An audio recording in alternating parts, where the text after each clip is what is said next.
Well, hello class, here we are, start of Unit 7, so that means we only have 2 units left, believe it or not, and you've done just a great job. I know, again, it's a non-traditional class, but I've really been impressed by your thinking, the way you've communicated, and so forth. I want to briefly do a couple of questions, and then I'm going to do a separate video, and I'm actually talk about where we're headed in this next unit. I'm really excited about this content, the things that you get to view, the things you get to read, and so forth. But let me just start with a couple of questions that you have. Some of them are similar questions to what I've answered before, but I want to get to a couple of others that we didn't get a chance to answer. And one of them is this. In fact, it's something that I've dealt with, and in some ways, I think probably all of us, I don't know if we run the risk, I would say, but it's definitely a very real possibility, and that is the question of a dissatisfied client, right? So the question is, how should a counselor deal with a client that is not satisfied with the process of career counseling? What if the client is upset that there are so many assessments and what they perceive is not taking up time? And this hits home because I want us to think about this a different way. And I hope I didn't answer some of these because I got some similar questions, but it really comes down to the issue of expectations. What is it that the client expects? So I'm actually working with a client right now, and they're expecting some things that I'm just not able to deliver on because I don't have the information. I haven't been with them over the course of their career, so I don't know the specifics of the things that they've done. So in trying to help them with resume content, I'm actually missing on some content.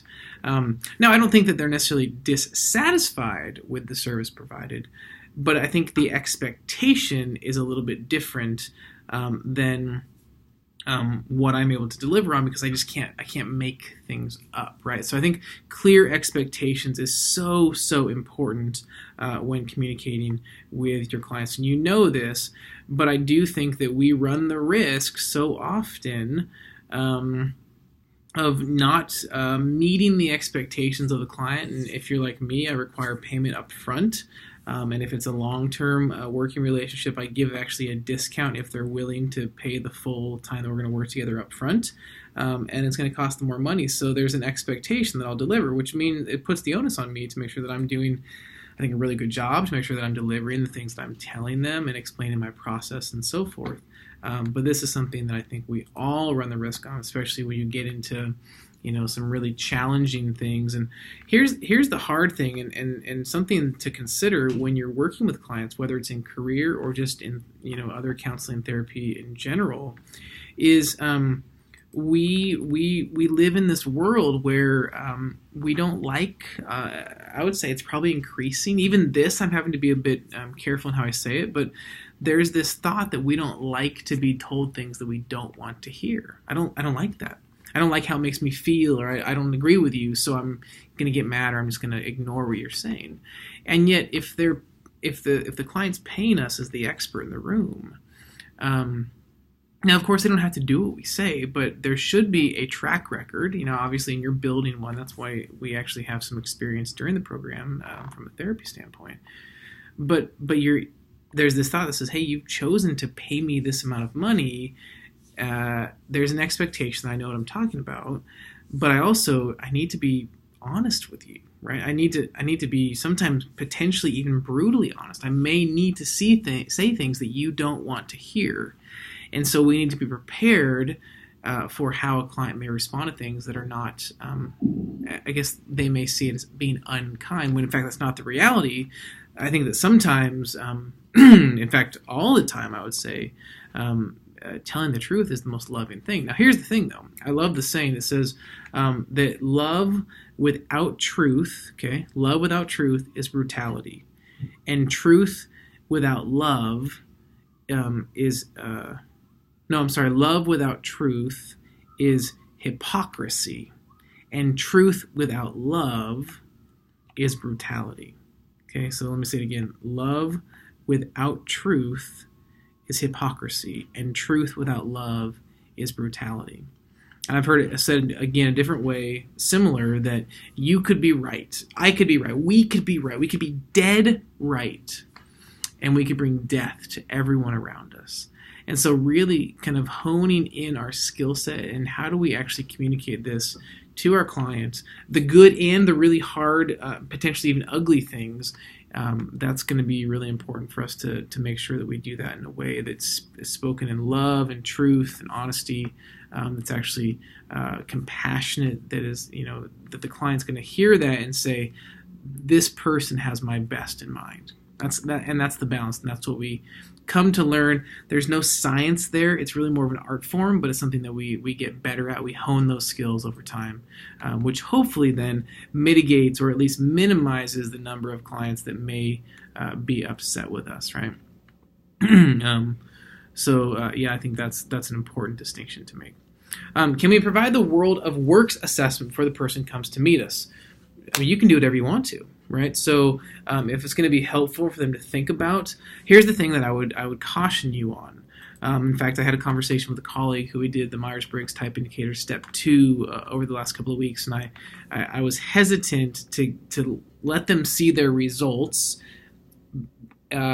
without actually being able to sit down for an hour and discuss them with them.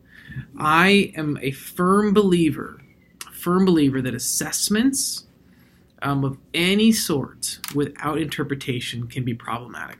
And I would say in some ways, so it's a world of any assessment can be problematic. Even some of the website, the ONET content can be, somebody asked a question about ONET, I think it can be also a bit problematic. And here's why I would say it can be a bit problematic is because they may look at it and they may not understand fully what it's actually communicating.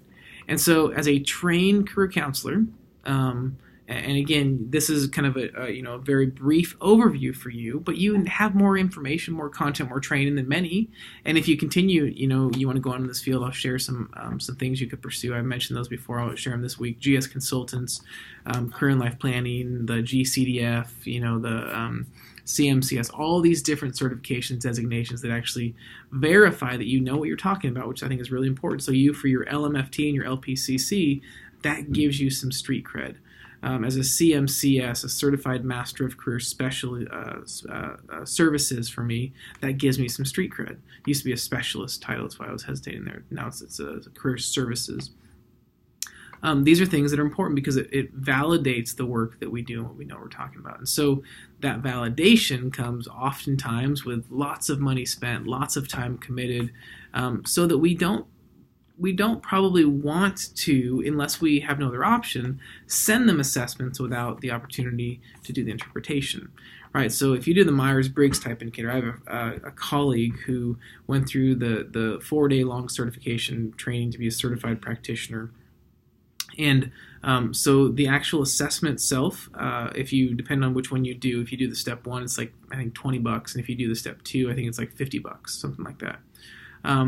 And so she'll charge the client for the cost of the assessment, and then she charges upwards of $250 for the interpretation. So she's recouping her overall costs for the actual assessment, but then she's also getting paid for her time spent in the interpretation, the preparation, and so forth. And I think it's just the best, I think, approach to take is to not do assessments without interpretation. Now, you ask the question, can I give it to him beforehand? Absolutely. But I would say if you're going to do that, make sure that you are really thoughtful in your plan. So why are you doing that? Why are you giving them an assessment prior to meeting? Is it coming with some instruction, right? Is it giving some, hey, so I'm going to send you this assessment. I want you to take it, but maybe you have to give the instructions. Don't spend too much time reading into the results. Okay, or you can spend as much time as you want on the results, but just know that it's really important that you have interpretation. We're actually going to do that the first time. So I would, again, LipTac has some things to say about intake and different things. For me, intake is really important. I don't do any assessments. I just get to know the information, right? Just let me kind of come to an understanding of who you are as a client. So who are you? What do you want out of this relationship? What are you looking for? What's your experience, your background, things you love, things you hate, and so forth. We could do assessments off the bat, but I usually wait until the second, if not third, encounter to really dig deep into who they are and to then know exactly what's going to be the best resource to utilize with the client. So, great question. Yeah, thank you for that. So lots of other questions.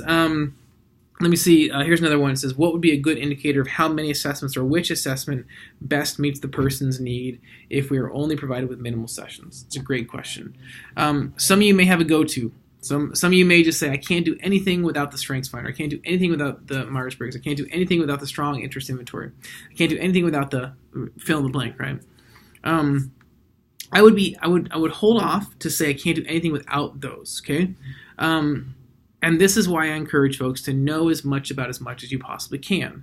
So you may say, you know what, I don't think we need to get specific and detailed into personality, but I think what I'm hearing, so this is where it comes into the importance of actually getting to know your clients, what I'm hearing tells me that there's more to the actual issue at hand than just not having a good job. So for me, I might hear certain things and go, I think we need to do the well-being index. Okay, I want you to buy the book, and then I want to take the assessment. Okay, so that comes by way of asking questions. But in asking questions, here's the deal. So I read something today. I think it said there's a reason you have 2 ears and 1 mouth. We need to spend twice as much time listening as we do speaking. And so listen to the client, gathering their needs, their desires, right? The things that they're bringing to the table is always more helpful, I think, than suggesting, right? So maybe I might even say, again, I'll go back to you can do whatever you want to because you're the counselor and they're your client. But my strong encouragement, or I guess I would say my strong discouragement, would be to maybe not do any assessments right off the bat before you meet.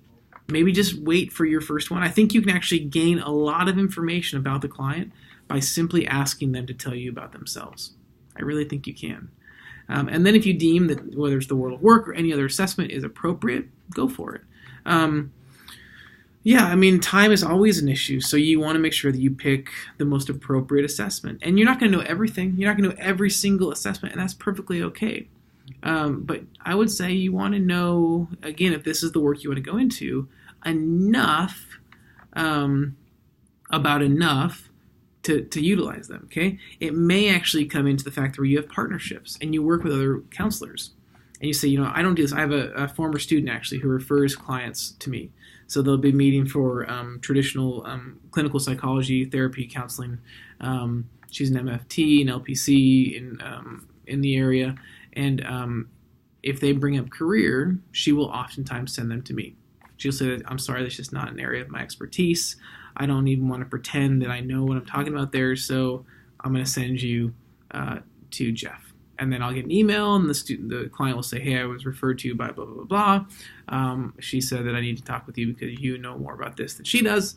When can you meet? We talk about that, right? So maybe you open up kind of a partnership or a circle of colleagues, right? So you work with somebody, if you can't do the assessment, then you send them out, right? You send them to them. The same thing if you have something that's outside of your scope of expertise when it comes to therapy. You could try to muddle through it, but from an ethical standpoint, from a professional practice standpoint, it's probably best not to, right? So I would say hone in on what you know best and do best, focus on them, and then leave the other areas to other people. Or maybe just slowly grow in them, or maybe you just say, hey, there's a lot of assessments out there. This is my specialty, right? There's psychotherapists, there's all these, very kind of niche specialties. Maybe that's what you want. I tend to like to be a jack of all trades. What that means is it takes a lot of work because I need to know as much about as many things as I possibly can. So if someone says, hey, I'd like to do this assessment, well, I need to know about it if I'm going to actually administer the assessment, right? So, and I think the same goes for you. So you don't have to know everything, but know as much as you can, and by all means, from an ethical standpoint, know when to say I don't know, and know that that's actually okay. And I think your client will probably appreciate that more than you probably would even be able to tell and know, right? So say, hey, I don't know that one, but here's something similar, or I can find somebody who will do that for you. I'm happy to refer you out. Though I think we have a really good working relationship, and I think we can accomplish the same thing by doing X. Right? So lots of different ways to approach that. Great questions, very relevant questions that if you're not already experiencing them firsthand, if you were to continue on in this work, I can all but guarantee you will at some point in the future. Okay, so later on I'll post another video about where we're headed for this unit. Great questions, keep it up. Looking forward to what you bring to the table in the next couple of weeks, and then before you know it, we'll be done.